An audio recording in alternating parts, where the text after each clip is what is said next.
అమ్మవారు శివుణ్ణి ఆక్షేపించింది ఏమనో తెలుసా? నీకు కట్టుకుందుకు బట్టలు కూడా లేవు, సరిగ్గా దిగంబరుడుగా ఉంటావు, నేను కాబట్టి చేసుకున్నాను, నేను ఎవరు చేసుకుంటారు? పులితోలు కడతావు, ఏనుగుతోలు కడతావు, ఇంకేం లేవు, రెండే బట్టలు అంటే ఆయన అన్నట్ట పులితోలు ఏనుగుతోలు రెండు దాచిపెట్టాయి, నేను ఏం కట్టుకుంటానో నీకు చూపిస్తానంటే. ఈవిడ కావాలనే పులితోలు ఏనుగుతోలు అయ్యవారికి దొరకకుండా చేసింది. ఈవిడ స్నానం చేసి వచ్చింది కైలాస మానస సరోవరంలో.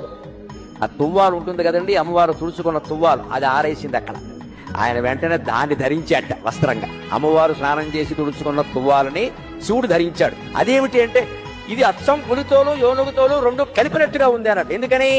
అమ్మవారు ఒంటి నిండా పసుపు రాసుకుంది కాబట్టి ఆ తువ్వాలకి పసుపు చారలంటే. అమ్మవారు కస్తూరి తిలకం దిద్దుకుంది కాబట్టి కాటుక పెట్టుకుంది కాబట్టి నల్లటి చారలు కూడా అంటే. నల్ల చారలు పసుపు చారలు ఉంటే పులితోలే కదా. అమ్మవారు పరమానంద పడిపోయింది. ఓ నీ ఇల్లు బంగారంగా, దేవాతి దేవుడివి, మహానుభావుడివి, నేను తుడుచుకున్న తువ్వాలు నువ్వు కట్టుకోవడం ఏమిటాయి అంటే ఒక్కటే మాట, ఐ లవ్ యూ, నేను నిన్ను ప్రేమిస్తున్నా, అవన్నీ బాగానే ఉంటాయి, తుడుచుకున్న తువ్వాలు అయితే ఇంకోటి అయితే నిన్ను ఇష్టపడినప్పుడు నీకు సంబంధించినవన్నీ ఇష్టపడతా అంటే.